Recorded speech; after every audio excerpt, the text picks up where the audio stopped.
World War II, a time where a leader with great power fell to wickedness, with the terrible extermination of nearly 6 million Jews by the Nazi Party.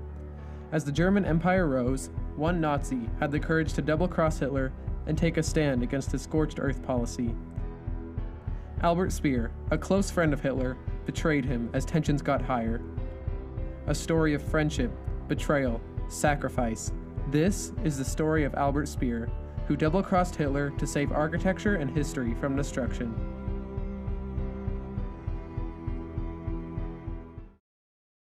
Albert Speer was born on March 19, 1905, in Mannheim, Germany, to an upper-middle-class family.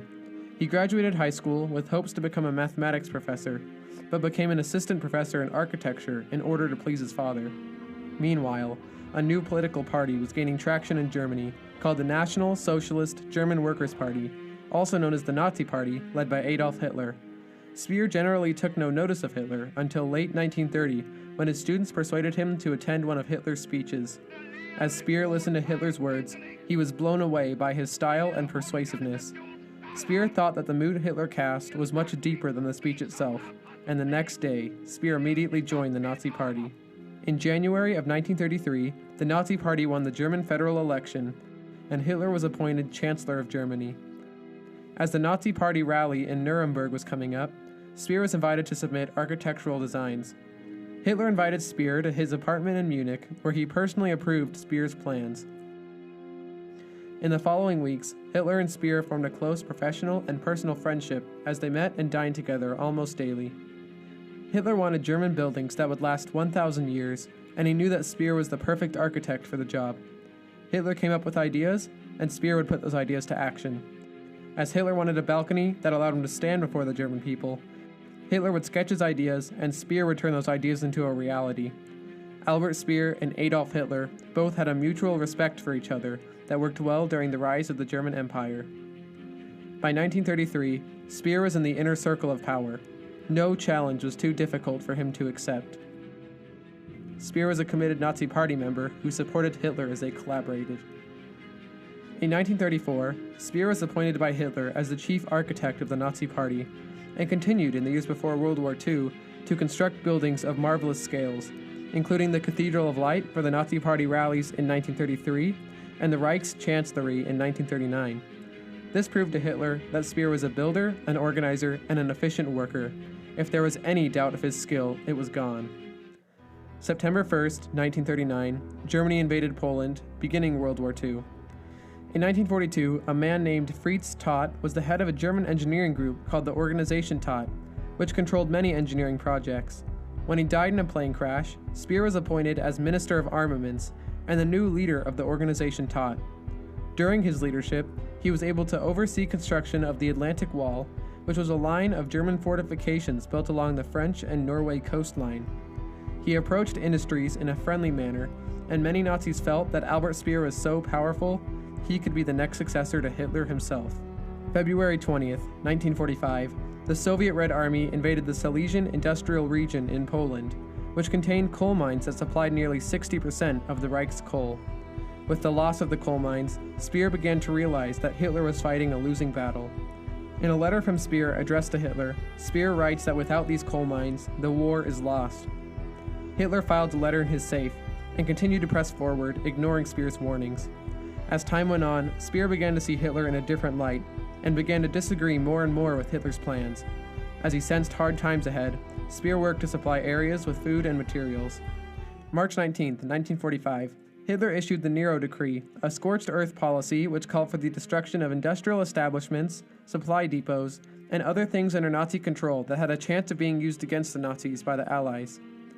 The decree states, "It is a mistake to think that transport and communication facilities, industrial establishments and supply depots, which have not been destroyed, or have only been temporarily put out of action, can be used again for our own ends when the lost territory has been recovered. The enemy will leave us nothing but scorched earth when he withdraws." This decree went against Speer's beliefs, as the industrial establishments contained things that could greatly benefit the German people in the future. Speer wanted to build, not to destroy. However, the Nero Decree forbade him from interfering with the decree, but required him to aid in carrying it out. Speer confronted Hitler, repeating to him that the war was lost. Hitler gave Speer 24 hours to reevaluate his position and loyalties, and when they met the next day, Speer responded, "I stand unconditionally behind you." He also persuaded Hitler to add an important sentence into his clarifying decree. Although bridges and other transportation installations must be destroyed to deny the enemy their use for a prolonged period, the same effect can be achieved with industrial installations by crippling them lastingly. Albert Speer worked in convincing generals and officials to bypass the Nero decree and to avoid the loss of lives and industry that would be necessary after the war. However, he kept Hitler unaware of his actions. Speer later described his actions during this time by saying, "I was aware that if Hitler knew what I was doing, he would have seen it as high treason. During these months of playing a double game, I followed a simple principle. I stayed as close to Hitler as possible. Every absence furnished cause for suspicion, but an existing suspicion could be observed or eliminated only by someone who is constantly in his presence. Within the hour, I gathered together all available motorcycles, automobiles, and orderlies, and descended on the printing plant and teletype offices.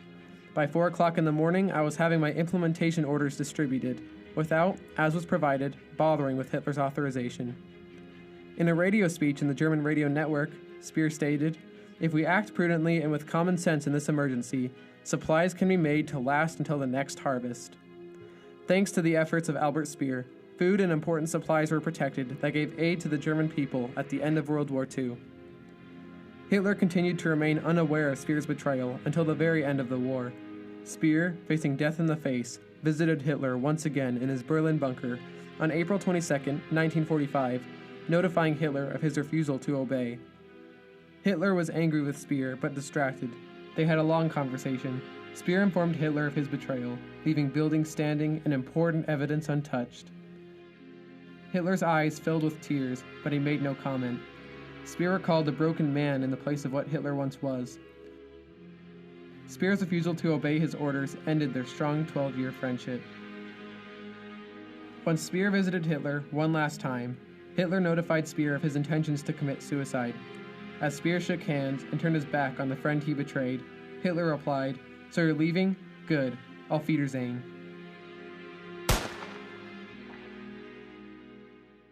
Following the suicide of Adolf Hitler, Albert Speer quickly joined the newly formed Flensburg government, formed as the new government of Nazi Germany. On May 2, 1945, 2 days after Hitler's suicide, his efforts against the Nero decree were proven successful, as the Flensburg government repealed the decree. On May 23, 1945, all the members of the Flensburg government were arrested, ending Nazi Germany once and for all. Albert Speer, along with other leaders of Nazi Germany, was taken to Nuremberg and tried. Speer was indicted on all 4 possible counts. First, participating in a common plan or conspiracy for the accomplishment of crime against peace. Second, planning, initiating, and waging wars of aggression and other crimes against peace. Third, war crimes, and lastly, crimes against humanity. As Speer has shown films from concentration camps, and witnesses testified to the terrible horrors conducted by the Nazis, he had tears in his eyes. He accepted his responsibility for the actions of the Nazi regime, the only Nazi to do so at the Nuremberg trials. He testified that he had plans to kill Hitler, but he realized that if Hitler was killed, he would take the German people down with him. Speer was sentenced to 20 years in Spandau prison. He wanted to spend his time in prison productively, and considered himself an outcast among his fellow prisoners due to accepting the responsibility at Nuremberg. He spent his sentence exercising, reading, and creating a garden. He also wrote 2 memoirs.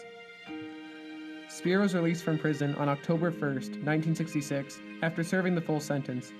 His release was a worldwide event. He continued his life, donating money to Jewish charities, and had a willingness to do interviews. Throughout the rest of his life, he continued to question his actions under Hitler. Speer died in London on September 1, 1981, but to this day, historians have debated whether or not Speer was genuine in his reasons for going against Hitler. Some say that he was a liar and a criminal. Others say that he did what he did so he could be elected as Hitler's successor. However, no matter what his intentions were, his legacy continues as one of the only people to stand up to Hitler and tell him that the war was lost. He was brave enough to double-cross Hitler in the name of architectural protection and save valuable resources that would have otherwise been lost. His courage and his hard work allowed his stand to influence the world for years to come.